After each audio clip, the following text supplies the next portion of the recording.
Genesis 1. So Genesis 1 opens with that passage, in the beginning. So we see that God even created time, and that there was a beginning of time in the beginning.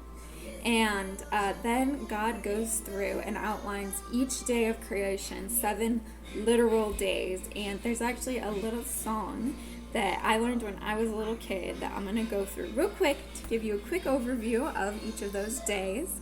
So it's day 1, day and night, day 2, heaven and earth, day 3, seas and land, day 4, sun, moon, and stars, day 5, creatures of the sky and of the sea, day 6, creatures of dry land, and then came man.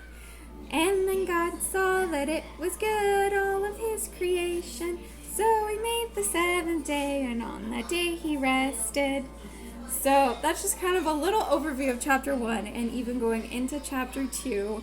And then there was one passage in the Word in chapter 1 that I wanted to read. So chapter 1, starting in verse 26, this is what stood out to me personally the most. So verse 26 says, "Then God said, 'Let us make man in our image, after the likeness, and let them have dominion over the fish of the sea, over the birds of the air, and over the livestock, over all the earth, and over every creeping thing that creeps on the earth.'"